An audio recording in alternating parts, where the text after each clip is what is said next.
Não se esqueça de dar o like. Acabei de descobrir que meu marido é um mentiroso patológico. Quando conheci meu marido há 3 anos, estamos casados há 1 ano, ele me disse que tinha um mestrado e que estava atualmente fazendo um segundo online. Quando nos mudamos, ele me disse que nunca havia escrito seu trabalho final e nunca terminou o mestrado. É claro que o encorajei a terminá-lo, mas paramos de falar sobre isso. Há 1 mês, ele me disse aleatoriamente que havia concluído o mestrado e que estava pendurado em seu escritório. Fiquei instantaneamente desconfiada. Quem obtém um diploma e não conta imediatamente para o cônjuge ou comemora? No dia seguinte, pedi a ele para me enviar uma foto de seu novo diploma e ele nunca respondeu. Mais tarde, ele me disse que a torre de celular estava fora de serviço perto do trabalho. Deixei o assunto de lado e sabia que teria a chance de ver seu escritório eventualmente. Na semana passada, surgiu a oportunidade e, veja só, não havia diploma pendurado em seu escritório. Perguntei a ele sobre isso e ele disse: nunca disse que estava pendurado, provavelmente está enterrado sob alguns papéis. Ele está no exército e acho que todos têm um grande arquivo com todos os seus documentos, então peguei isso na prateleira e comecei a folhear.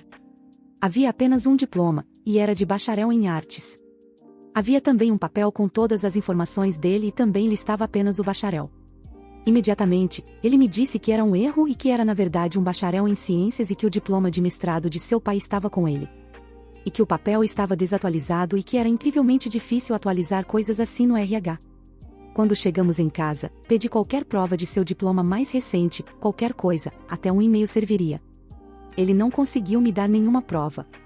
Perguntei o nome de seu orientador e ele imediatamente deu um nome. Procurei e não havia ninguém com esse nome associado à universidade. Neste ponto, eu sabia que ele estava obviamente mentindo e supus que ele também estava mentindo sobre o outro diploma. Ele continuou me dizendo que me mostraria seu histórico para provar. Liguei para o departamento de registros da universidade para o diploma mais recente e eles não tinham registro dele, ele nunca esteve matriculado lá. Naquela noite, sentei-o e disse que precisávamos conversar sobre a mentira. Ele confessou que não havia concluído o diploma, mas que havia se inscrito e que tinha, de fato, um mestrado de sua primeira universidade. Eu disse a ele que sabia que ele estava mentindo e que tinha ligado para a universidade e implorei para que ele parasse de mentir. Perguntei a ele novamente se ele estava dizendo a verdade sobre o outro mestrado e que, se estivesse mentindo, eu o deixaria. Ele jurou de pés juntos que estava dizendo a verdade, até disse que eu iria ligar para a universidade para verificar. Liguei para a universidade e consegui uma verificação de grau, ele só tinha o diploma de bacharel. Naquela noite, disse a ele que sabia que ele havia mentido na minha cara novamente e que havia entrado em contato com a escola. Ele não se abalou, as primeiras palavras que saíram de sua boca foram: na verdade, são 2 diplomas de bacharel. Fiquei perplexa, tinha acabado de dizer a ele que tinha provas de seu diploma e ele tentou mentir novamente. Ele não parece se importar quando confrontado com a verdade e apenas tenta contar mais mentiras. Em seguida, ele tentou me dizer que a universidade estava errada e que era para ser um bacharel em ciências. Nunca admitindo a mentira, apenas uma constante torrente de mais mentiras. Ele não parece ter remorso, obtive algumas desculpas. Perguntei a ele hoje se ele realmente acreditava em suas mentiras e ele disse que não, que sabia que estava mentindo e que apenas queria que eu ficasse orgulhosa dele. Quando começamos a namorar, ele tentou me dizer que era adotado. Tivemos uma longa conversa sobre isso e eu estava confusa por ele ter esperado até então para me contar, também veio do nada. Alguns meses depois, em seu aniversário, vi uma mensagem de texto de sua mãe que dizia: Feliz aniversário, lembro quando você nasceu e o colocaram no meu peito com 3,7 kg. Confrontei-o sobre isso e ele tentou dizer que ela o havia dado e depois o pegou de volta? Eu sei que não é assim que as adoções funcionam e ele então disse que se lembrava de uma senhora o chamando por um nome diferente e algumas besteiras sobre seu irmão dizendo que ele era adotado. Ele também disse que o nome de seu pai não estava em sua certidão de nascimento. Encontrei sua certidão de nascimento e o nome de seu pai está nela. Tivemos uma grande discussão sobre isso e, eventualmente, ele disse: não sei, é apenas o que eu pensava. Além das mentiras, ele não tem desejo sexual, raramente quer dormir comigo e, se o faz, é apenas se eu ficar por cima. Ele raramente tem orgasmos e me diz sempre que está tudo bem e que posso parar. Se tento iniciar, ele sempre me rejeita e diz que está cansado ou alguma outra desculpa. No pior caso, ele tenta me fazer acreditar que só penso em sexo, dizendo: é só isso que você pensa, em sexo? Ou, você me faz sentir como um pedaço de carne. Isso acontece depois de semanas sem sexo. Por alguma chance, neste verão, engravidei, mas tive um aborto espontâneo há 5 semanas. Foi realmente no início, e eu sabia que essas coisas acontecem e provavelmente havia algo errado com o embrião. No entanto, estava triste com isso e esperava algum conforto do meu marido. No entanto, ele acabou gritando comigo e disse que tinha que lidar com mais 4 abortos espontâneos no seu trabalho e que isso era apenas como quando discutimos sobre a louça. Eu fiquei extremamente magoada e não conseguia acreditar que ele poderia dizer coisas assim para mim. Eu estava chorando naquele momento e perguntei o que diabos estava acontecendo. Ele recuou um pouco e alegou que tinha lido mal a situação. Eu não quero ser casada com alguém em quem não posso confiar. E não consigo confiar em uma palavra que ele diz nem emocionalmente. Gosto muito de estar casada, porém, vejo lampejos da pessoa por quem me apaixonei às vezes. Não acho que esses lampejos representem sua verdadeira essência. Estou pronta para me estabelecer e começar uma família, e odeio começar tudo de novo e encerrar um casamento tão cedo. Também, há alguém nas Forças Armadas que possa confirmar se um capitão teria a responsabilidade de fornecer recursos para mulheres de outros soldados que tiveram abortos espontâneos? Acredito que isso também seja uma mentira, eles têm seus próprios médicos para isso. Por que ele precisaria se envolver além de conceder licenças para que os soldados possam ficar com suas esposas? Narcisista disfarçado e sem sexo. Então, recentemente, pedi o divórcio do meu marido. Estamos casados há um pouco mais de um ano. No início, o sexo estava ok, ele parecia nervoso e incapaz de ter orgasmos. Alegava estar apenas estressado, cansado ou bloqueado, seja lá o que isso significasse. Tínhamos relações sexuais cerca de uma vez por semana, e ele parecia envolvido e realmente atencioso às minhas necessidades, mesmo que não tivesse orgasmos. Pensei que ele superaria isso à medida que ficássemos mais à vontade no relacionamento. Isso continuou por alguns meses, ele estava muito carinhoso e, nesse estágio, estava definitivamente me bombardeando de amor. Eu havia passado por uma cirurgia no quadril, e ele foi tão cuidadoso e atencioso. Ele viajava 1 hora todos os dias para ficar comigo enquanto eu me recuperava. Decidi me mudar para o outro lado do país com ele. Imediatamente, ele mudou sua atitude em relação a mim. O sexo parou, e ele começou a me intimidar. Eu havia ganhado peso após a cirurgia, e nos mudamos para o noroeste do Pacífico em dezembro. Eu estava desempregada e me sentindo deprimida. O clima certamente não ajudou. Ele começou a beliscar minha gordura na barriga, e implorei para que ele parasse, mas ele não parou.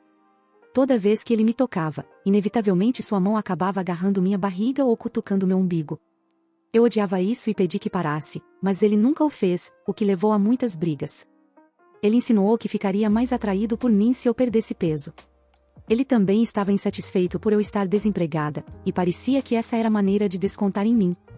Nada do que eu fazia estava à altura das expectativas dele. A casa nunca estava de acordo com o padrão dele, e se eu cozinhava ou jantar, ele ficava chateado se havia louça na pia. Senti que tudo o que eu fazia estava errado. 3 meses depois de nos mudarmos, consegui um emprego e tenho estado empregada desde então.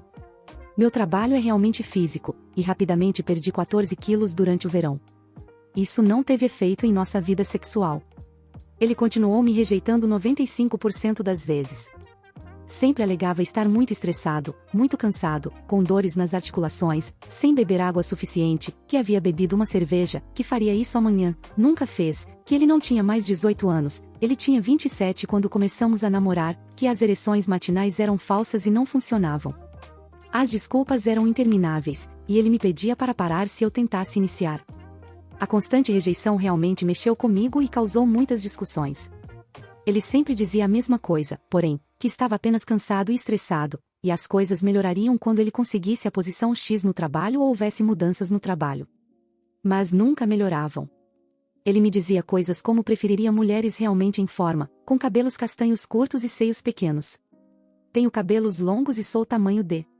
Peso 60 quilos e caminho cerca de 32 quilômetros por semana, estou em boa forma. Mas ele ainda me olharia e diria: você ficaria ainda melhor se começasse a correr um pouco.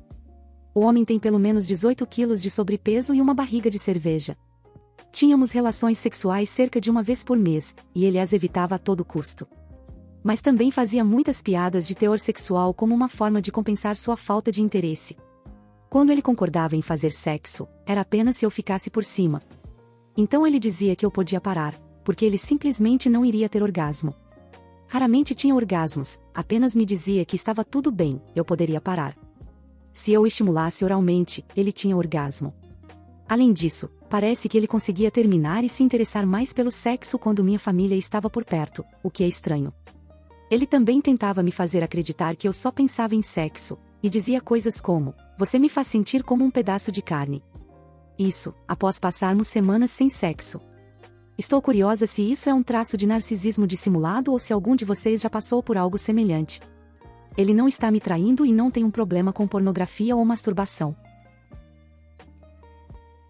Eu realmente não tenho ninguém com quem compartilhar nossa história, então pensei em compartilhar aqui.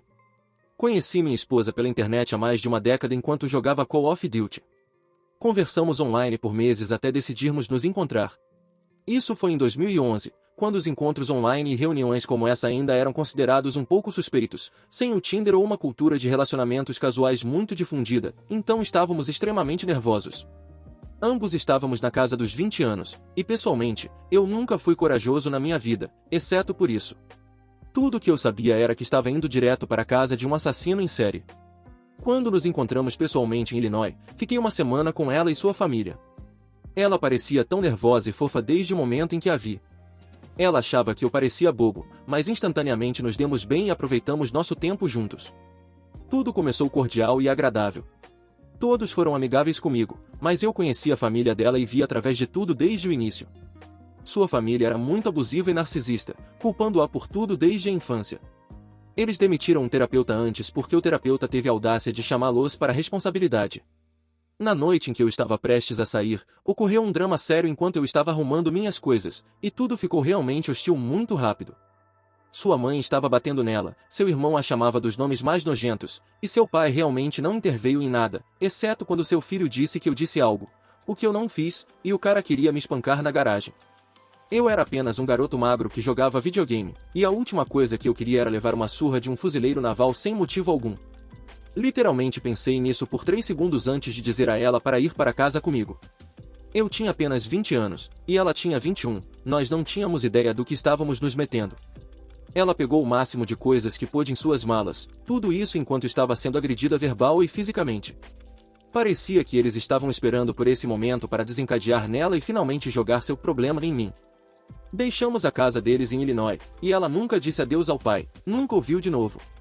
Pegamos um táxi, eu tinha minha passagem de volta, mas ela não tinha, então minha madrasta comprou uma para ela, e fomos para a estação de Chicago. Nosso ônibus só partiria às 7h15 da manhã, e eram cerca de 21 horas, então o motorista do táxi nos levou a um passeio pelo centro de Chicago. Lembro-me de pedir desculpas ao motorista por não ter muito dinheiro para dar gorjeta. Dei a ele alguns dólares em moedas, já que era praticamente todo o dinheiro que eu tinha. Eventualmente, chegamos à estação e esperamos. Eles queriam pesar nossa bagagem, e as coisas dela estavam pesadas em uma mala, mas não na outra, então começamos a mover coisas de uma mala para outra quando encontramos um monte de cocô de cachorro em uma das malas, que seu irmão deve ter jogado lá. Resolvemos tudo, e os pesos das malas se ajustaram. Lembro-me de comprar uma pequena porção de batatas fritas e dividi-la com ela. Subimos no ônibus com os punks mais mal cheirosos da terra, e não foi agradável. Engolimos em seco e continuamos nosso caminho. A última coisa que me lembro é de adormecer encostado em seu peito enquanto observava o centro de Chicago desaparecer no horizonte. Acordamos em uma parada em Indiana e descemos para usar o banheiro. Havia um Burger King lá, e ela estava faminta, então juntei algum troco e comprei um hambúrguer e uma pequena soda de laranja para ela. Lembro-me de atendente me perguntar se eu queria alguma coisa, e eu disse, estou bem, mas acho que ela percebeu como estávamos em péssima forma, porque estávamos muito cansados e eu estava pagando em moedas, então ela me deu uma xícara de soda de laranja de graça também. Subimos no ônibus e acordamos em Cleveland, onde esperávamos nosso próximo ônibus para terminar a viagem. Gastei as últimas moedas nas bolachas de manteiga de amendoim da vovó na máquina de venda automática. Comi uma e dei a outra para ela. Até hoje, eu compro essas bolachas e sempre dou a outra para ela. Chegamos à minha cidade natal, Buffalo, e meu pai apareceu em seu carro bastante velho. Ele nos levou para casa, onde todos estavam animados para conhecer minha namorada. Meu pai saiu e comprou uma pizza do meu trabalho, e foi a coisa mais saborosa depois de um dia sobrevivendo à base de besteirinhas e uma pequena soda. Nós temos sido inseparáveis desde então. Tenho uma grande cirurgia chegando em breve, e será a primeira vez em 11 anos que estaremos separados. Não há uma única pessoa no mundo em quem eu confie mais. De qualquer forma, sei que isso ficou longo, mas estava pensando nisso e achei que compartilharia, caso alguém quisesse ler. Obrigado. Fala pessoal, tô passando rápido para avisar que eu abri a loja do canal. Então se você curte meu trampo e quiser me ajudar a manter e crescer cada vez mais esse projeto, tem vários produtos para você escolher. Tem camiseta masculina e feminina, regata, pôster e caneca. É só acessar o primeiro link da descrição ou colocar lojadorobô.com.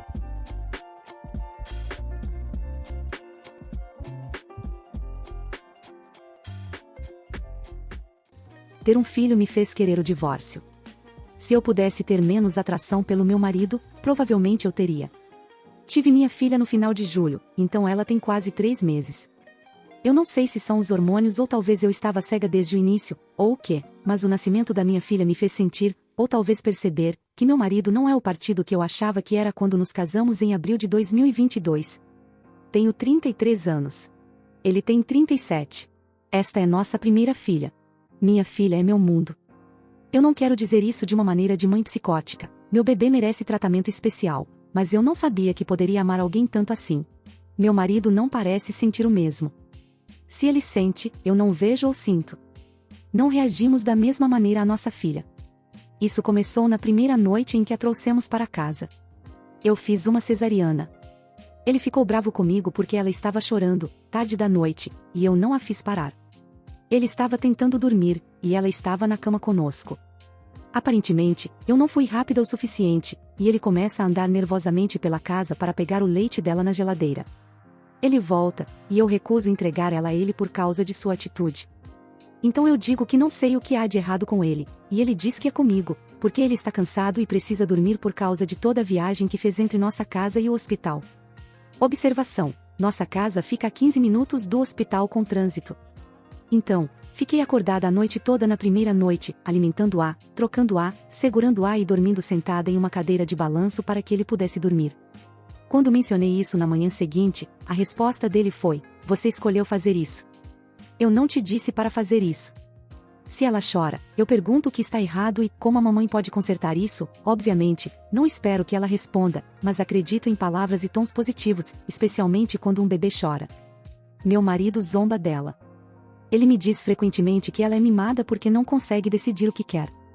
Se ele teve um dia cansativo, fica irritado porque não consegue sentar por 5 minutos sem ela chorar. Ele fica bravo porque fez comida, mas então ela chora, e, Deus me livre eu tentar ficar 5 minutos sozinho para atender às minhas necessidades. Na verdade, hoje, ele ficou chateado porque não podia jogar um videogame, já que ele a colocou no berço por 1 minuto antes dela começar a chorar novamente. Ambos somos jogadores, mas eu passo dias sem ligar meu PS5, e isso não me incomoda. Eu quero passar tempo com minha filha, de qualquer maneira. Caras, esse homem joga todos os dias. Ele tem um emprego e trabalha e contribui, então não é um folgado. Eu ganho $75 mil como professora, e ele ganha cerca de $10 mil a menos trabalhando na construção. Mas eu não estou entendendo a irritação que ele tem em relação a nós. Eu sei que ele odeia o trabalho, mas estou cansada de toda a negatividade e reclamação. Ele reclama de tudo. O trabalho é irritante. As pessoas dirigindo são irritantes. Ele trabalha todas essas horas, e as contas consomem todo o seu salário. Nossa filha é exigente. Ele não pode ter um fim de semana para si mesmo. Nossa cozinha, em uma casa que comprei com minha pontuação de crédito e com a ajuda dos meus pais para a entrada, é muito pequena. A pia está sempre cheia. Ele está chateado por estar acima do peso, mas bebe cerveja quase todos os dias. Ele não fica bêbado, mas, na minha opinião, um fardo de cerveja de 12 unidades deve durar pelo menos uma semana. Em nossa casa, dura apenas alguns dias, e eu não bebo cerveja. Ele contribui à sua maneira. Ele conserta coisas na casa.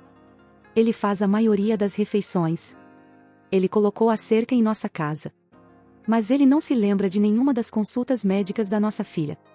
Sempre enche a mamadeira dela com excesso de leite materno, então parte dele é desperdiçado, mas ele diz que está sendo desperdiçado porque ela chora por leite e não bebe. Felizmente, produzo leite suficiente para 3 bebês, isso não é mentira, tenho mais de 20 litros em nosso freezer sozinho, e meus pais têm a mesma quantidade em casa, mas é irritante que ele não possa admitir que está preparando muito de uma vez. Meus pais cuidam da nossa filha de graça todos os dias, e eles adoram isso. Mas toda vez que ofereço levá-la para a casa deles para que ele possa ter um tempo para si mesmo e eu possa fazer as coisas, a resposta dele é: não, eles já fizeram o suficiente por nós. Isso é irritante porque ele diz como se cuidar de nossa filha fosse um trabalho. Mas é apenas um trabalho para ele. Sim, ter um filho é cansativo. Mas eu não entendo como faço a maior parte do trabalho, e ele está mais exausto do que eu. Eu a preparo de manhã e a levo para meus pais. Sempre me certifico de que a bolsa de fraldas está pronta. Estou constantemente tirando leite. Comprei todas as fraldas, exceto um pequeno pacote que ele comprou. Faço o acompanhamento do horário do banho dela. Brinco com ela. Leio para ela. Canto para ela. Agendo as consultas médicas com o pediatra. Lavo suas roupas e as troco à medida que ela cresce. Faço todas as mamadas noturnas e trocas de fraldas à noite. Meu marido não faz absolutamente nada do que foi mencionado acima. Vou para a cama com ela e coloco suas coisas de bebê ao nosso lado na cama para não ter que me levantar. Ele vai para a cama, pega essas coisas e as coloca do outro lado do quarto para poder deitar. Eu não o culpo por entrar na cama, mas porque ele está movendo o babador dela, o pano de arroto, a chupeta e a mamadeira para o outro lado da sala, em vez de apenas me entregá-los para que eu possa colocá-los ao meu lado? A resposta dele é: vou para a cama, mas eu não estou entendendo a estupidez aqui. Como eu genuinamente não sei se isso é ele sendo inconsciente ou apenas um idiota neste momento, e escrever isso está me deixando mais e mais brava. Eu não sei se isso é normal. Sim, ela dá trabalho, mas eu não me importo porque ela é minha filha. Eu realmente não me importo de fazer a maior parte do trabalho porque estou ansiosa para estar com ela. Não entendo porque meu marido não está sendo compreensivo com o comportamento padrão do bebê. Vocês não têm ideia do quanto ela significa para mim. Eu a olho e choro porque a amo tanto, mas sinto que ele nem pensa nela durante o dia no trabalho. Ela está no mundo há 3 meses, e a atitude dele é simplesmente irritante. Não quero que ele me toque ou me beije. Eu prefiro ser uma mãe solteira neste ponto porque acho que minha vida seria mais agradável. Não apenas a minha, mas a dela também. Nem quero fazer aconselhamento. Estou pensando em pedir para ele dormir em um quarto separado de nós, e se ele disser que não, simplesmente comprar uma cama para mim e colocá-la no quarto dela para ficar longe dele. 19 anos se passaram em uma conversa. Minha esposa, 48, de 19 anos me contou sobre uma amiga dela que arranjou para um encontro às cegas. Ela teve uma noite de garotas com a amiga T. T a arranjou aparentemente com um cara com quem ela tinha saído algumas semanas antes. T estava saindo com outra pessoa e arranjou minha esposa com o encontro anterior. Minha esposa saiu às 19 horas e voltou para casa às 3 horas da manhã naquela noite. A confissão veio completamente do nada. Ela disse que sentia muito, queria trabalhar em nosso casamento, lágrimas, implorando perdão. Ela disse que nada aconteceu entre ela e o cara porque T tinha ficado com ele. Ela sabia que concordar em encontrar esse cara estava errado, e ir encontrá-lo foi ainda pior. Eu não acredito que nada aconteceu como ela está dizendo. Ela também disse que o cara trabalha em uma serraria e você ganha mais dinheiro, por isso eu sou a melhor opção. Basicamente, ela estava confessando que estava tentando ativamente me substituir. Se ela pudesse encontrar alguém com um emprego que pagasse melhor, este post seria muito diferente. Não muito tempo depois desta noite de garotas e antes da confissão, minha esposa e T tiveram um colapso total de sua amizade. De repente, passaram de melhores amigas para T a uma mentirosa e uma pessoa invejosa manipuladora, de acordo com minha esposa. Acredito que a confissão, ou confissão parcial, foi para evitar que T me contasse sobre ela ter ficado com o cara, me fazendo acreditar apenas parcialmente na verdade sobre o que realmente aconteceu. Apenas o suficiente para parecer ruim, mas não toda a verdade feia do que aconteceu. Honestamente, eu não precisava que me contasse tudo o que aconteceu. A história dela não fazia sentido. As contradições na história eram grandes demais. Pequenas coincidências que ocorreram naquela época colocaram tudo em foco perfeito. Quando ela me contou sobre isso, perdi todos os sentimentos por ela. Fiquei completamente indiferente, nem mesmo fiquei com raiva. Estou feito. Apenas trabalhando na minha estratégia de saída neste ponto. Colocando as finanças em ordem, um lugar para me mudar, e assim por diante. É realmente ruim que ela estaria disposta a jogar fora 19 anos de casamento sem consideração alguma, incluindo nossos 2 filhos. A atualização. Ela está em um estado de pânico total. Recentemente, foi diagnosticada com um distúrbio autoimune no qual suas células brancas atacam seus pulmões. Isso causa ataques de asma que a medicação comum não consegue corrigir. O único medicamento no mercado que controla a condição tem uma coparticipação de $13.000 após seu Medicaid. Se eu não tivesse um seguro de saúde realmente bom por meio do meu trabalho, não haveria possibilidade de ela poder pagar. Ela está tentando de tudo para se reconciliar, inclusive marcou sessões de terapia de casais.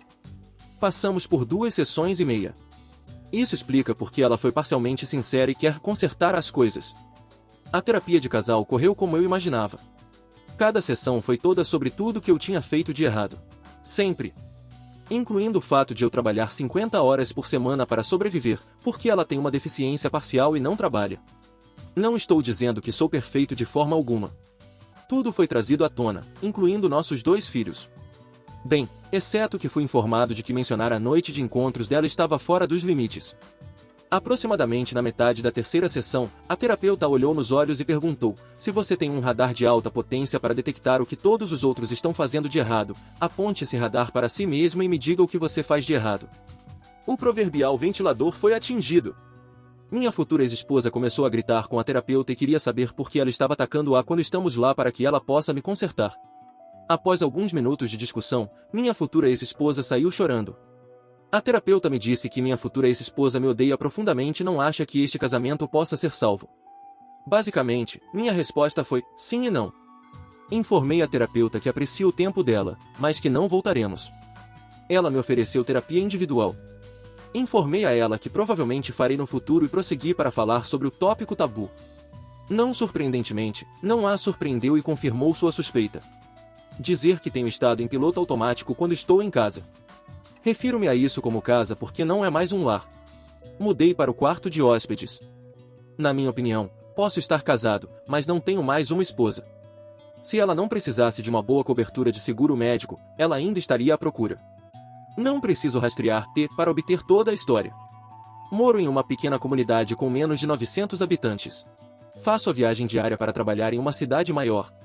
Na segunda-feira desta semana, enquanto estava no único supermercado da comunidade, adivinhe com quem minha futura ex-esposa esbarrou? Ninguém menos que o cara do encontro às cegas. Pequenas cidades, certo? Era questão de tempo. Eu estava no final do corredor quando ele se aproximou dela. Ele é um cara pequeno. Talvez com 1,75 metros e 68 quilogramas. Ela estava de costas para mim e não percebeu onde eu estava. Ele a convidou para sair novamente, bem na minha frente. No entanto, ela recusou. Foi quando me aproximei. Perguntei se ele era o cara com quem ela saiu cerca de 2 meses atrás. Ele perguntou o que isso importava para mim. Eu o empurrei contra as prateleiras e disse que sou marido dela há 19 anos. Pensei que ele fosse se sujar. Tenho 1,88 metros, 113 quilogramas e sou musculoso. Ela tentou me fazer recuar. Rosnei para ela para calar a boca, ela só tem que ouvir. Imediatamente ela começou a chorar. Ele me disse que disseram a ele que ela estava solteira e implorou para que eu não o matasse. Perguntei se eles tinham transado. Ele engoliu em seco e disse que sim, e ela chorou mais. Disse a ele para nunca mais me aparecer. Ele pediu desculpas por tudo e basicamente fugiu da loja. O cara com quem ela teve um relacionamento a esposa ao estar no lugar errado exatamente na hora certa. Se não fosse ele, eu eventualmente teria encontrado T para obter a história. Devo dizer que estou na maior parte do tempo em piloto automático. É como se toda a emoção tivesse ido embora. Tenho que fingir felicidade quando estou com meus filhos. Não sei se é um mecanismo de autodefesa emocional para evitar que as coisas piorem. Eu sei que deveria estar em algum tipo de angústia com tudo isso. Um dia vai doer muito. Não confio mais nas coisas que sei serem verdadeiras. Será que meus filhos realmente me amam? Ou eles amam apenas as coisas que dou a eles? E meus pais? Eles só amam o fato de eu ter boas notas na escola, nunca ter me metido em encrenca ou sempre ter tido empregos bem remunerados. A única coisa da qual tenho certeza é que não posso mais ficar neste simulacro de casamento. Levanto, vou trabalhar, mal como ou durmo. As únicas pessoas que contei sobre isso são estranhos na internet. Não tenho ninguém com quem conversar sobre isso. Vou de um dia para o outro fingindo que sou normal. Talvez minha futura ex-esposa estivesse certa. A terapeuta realmente precisa me consertar. Cara, vá à terapeuta por conta própria, e o processo de divórcio vai ficar difícil e, acredite em mim, será útil, mesmo que seja para pedir conselhos sobre como minimizar o impacto nas suas crianças. Eu também não conseguiria permanecer em um casamento como você descreveu. Procure um advogado o mais rápido possível e dê início ao divórcio. Assim que você se livrar dessa mulher egoísta e arrogante, melhor. Está claro que ela não se importa com você e só quer o seu apoio financeiro. A maneira como ela se comportou na terapia e a continuação das meias-verdades. Inacreditável. Você está absolutamente correto. Eu basicamente me convenci a entrar em terapia escrevendo tudo. Desde o encontro inesperado na loja, ela está paranoica e quer saber onde estou a cada minuto do dia. Acho que ela consegue sentir o enxofre do inferno que vou desencadear em seu mundo. Vou me fazer de morto por um tempo e acertar as finanças, etc. Uma vez que ela esteja mais relaxada e convencida de que não tenho nada planejado, as coisas vão se mover mais rápido. Estou jogando o jogo a longo prazo aqui. Quero que ela seja pega de surpresa com os papéis do divórcio, assim como fui pego de surpresa com a infidelidade. Ela fez os planos dela, agora é a minha vez. Vou me juntar a uma academia após as festas de fim de ano e dar tudo ao ferro, todo ódio, raiva, dúvida e dor. Espero encontrar alguma paz lá. Mas vingança, o ferro não pode tê-la. Isso é meu, e eu vou tê-la. Tudo que ela tentou esconder foi revelado. Tenho respondido apenas a tudo que ela me pergunta ou me diz em respostas muito curtas e sem compromisso. Eu realmente não presto atenção nas coisas que ela está dizendo. Ela está constantemente observando e quer saber onde estou e o que estou fazendo. Quando ela entra em confronto, eu apenas rio e vou embora. Ele não atualiza há 2 anos, mas espero que ele tenha mantido seu plano. Muito obrigado por assistir, comente sobre as histórias, dê like se gostou e confira o último vídeo. Se inscreva no canal e confira nossa loja no primeiro link da descrição. Uma boa noite pessoal.